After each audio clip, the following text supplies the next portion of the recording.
कि नगरोटा के वासियों से मैंने धन्यवाद करने का वादा किया है, उस वादे को आप सबने पूरा करना है। तो आंखें नम हो गई। हमने उनको कहा,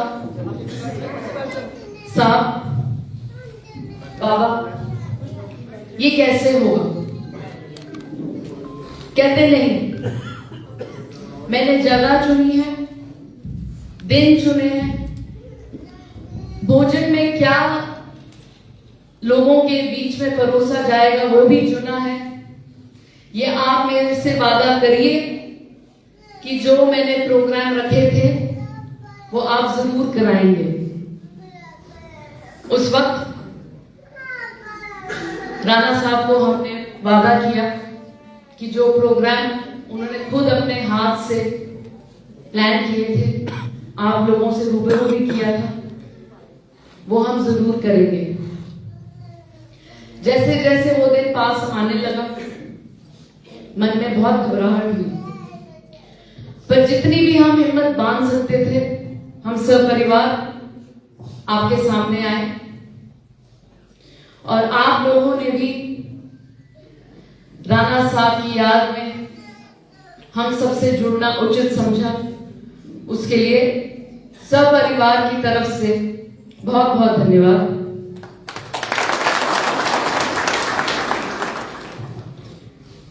राणा साहब का ये मानना था कि नगरोटा का हर वासी उनके परिवार की तरह है, और जैसे जैसे हम आप सबसे रूबरू होते गए, हमें ये बात समझ आई कि हमारे जो बाबा आपके साथ 16 घंटे, कई कई 20 घंटे इलेक्शन के दौरान बिताते थे, वो एक ऐसे लोगों के बीच में थे जो सही में उनके परिवारजनों की तरह थे। आप सबसे बात करके, आप सबकी कहानियां सुनकर मन तो हल्का हुआ ही, ऐसे लगा कि आप लोगों ने घाव पे मरहम लगाया है। राणा साहब जैसे इंसान को, जो इस दुनिया में शायद हमारे बीच अब है नहीं, आप सबसे बात करके ये जरूर लग रहा है कि वो ऊपर से हम सबको देख के बहुत खुश हो रहे होंगे। कई लोगों ने आके हमें कहा कि राणा साहब दिवाली वाले दिन भगवान को प्यारे हुए, पर उस वक्त भी मैंने एक बात बोली थी कि जैसे श्री राम जी वनवास से 14 साल के बाद वापस आए थे, उसी तरह से जब पूरा देश और पूरी दुनिया ने सर झुकाया हुआ था भगवान के सामने, तो साहब वापस भगवान के पास घर गए। राणा साहब ने जो कार्य शुरू किए थे वो उनके लिए बहुत ज्यादा जरूरी थे। साहब समझते थे कि नगरोटा की तरक्की में ही उनकी तरक्की है। और जैसे अभी मेरी बहन ने आपको वाक्य सुनाए, उनके लिए बहुत जरूरी था कि हर घर से हर बच्चे की तरक्की हो। वो एक बारी उन्होंने मुझे फोन किया रात के तकरीबन 9 बजे, मुझे कहते हैं आप कहां पर हो? मैंने कहा अपने कमरे में है। उन्होंने फोन काट दिया। फिर मेरे दरवाजे पे दस्तक हुई। राणा साहब की एक बहुत बेहतरीन बात थी, घर पूरा उनका था पर किसी के भी कमरे में दस्तक किए बिना नहीं जाते थे। तो मैंने दरवाजा खोला, कहते एक बच्चा अभी मेरे पास आकर गए हैं अपने फादर साहब के साथ, उन्होंने बाहर जाना है और पूरा परिवार बहुत घबराया हुआ है कि अगर वो बाहर कॉलेज जाएंगे तो क्या ये एक अच्छा कॉलेज है जहाँ पे हम उनको भेजना चाहिए। तो उन्होंने मुझे कहा कि आप एक काम करिए, सारा जितना भी कंप्यूटर से निकलता है मुझे भेजिए, मैं पढ़कर उनको बताना चाहता हूँ कि कैसा निर्णय लें। जब तक सारा हमने इकट्ठा किया, उनको दिया कागज, तकरीबन रात के 10 बज गए थे। इतना बड़ा ढेर दिया था मैंने। उन्होंने 10 मिनट में बड़ी बारीकी से सारे कागज पढ़े और मुझे कहा कि इनका नंबर मिलाओ फोन में।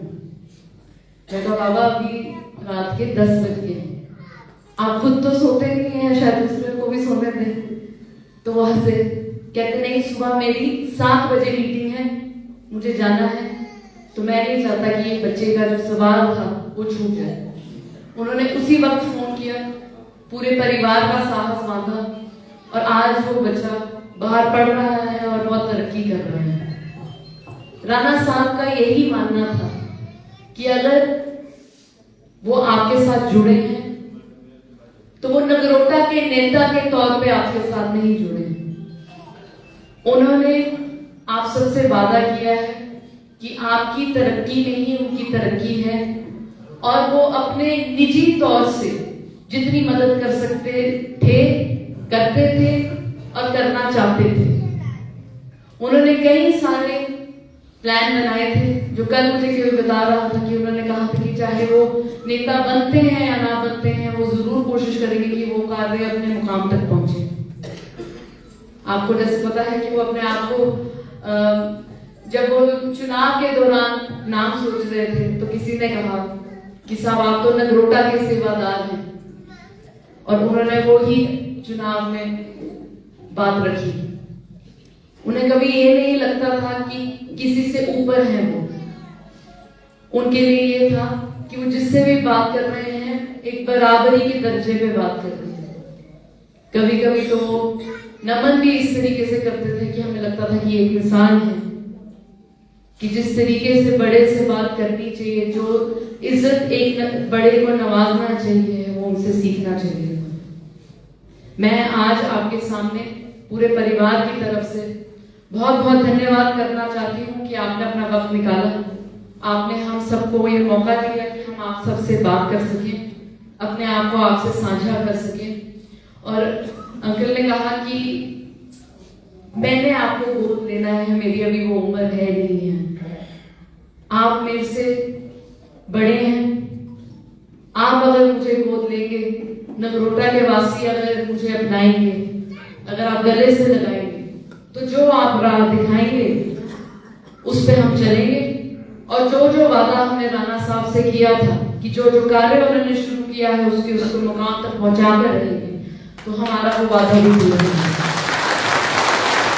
जब तक सूरज चांद रहेगा राणा साहब का नाम रहेगा, जब तक सूरज चांद रहेगा राणा साहब का नाम रहेगा, जब तक सूरज चांद रहेगा राणा साहब का नाम रहेगा। भारत माता की जय, भारत माता की जय, भारत माता की जय। धन्यवाद जी। दोनों हाथ उठा के सभी ने दोनों हाथ उठा के देवयानी जी आगे बढ़ो, दोनों हाथ उठा के जोर के साथ देवयानी जी आगे बढ़ो, देवयानी जी आगे बढ़ो, देवयानी जी आगे बढ़ो। एक सबसे रिक्वेस्ट है, जैसे राणा साहब ने हमारे से कहा हुआ था उसी हिसाब से सब चल रहा है। आप सबने भोजन करके जाना है ऊपर फर्स्ट फ्लोर पे, सीढ़ियों के सामने एक जगह टेबल लगे हैं, वहाँ पे महिलाओं के लिए अलग से व्यवस्था रखी गई है। 2 जगह और टेबल लगे, वहाँ पे जेंट्स खाएंगे। और कृपया कोई भी बिना भोजन किए ना जाए। और अभी परिवार हमारे बीच में है, जो कोई मिलना चाहते हैं कृपया आते जाइए, इंट्रोडक्शन करके निकलते जाइए।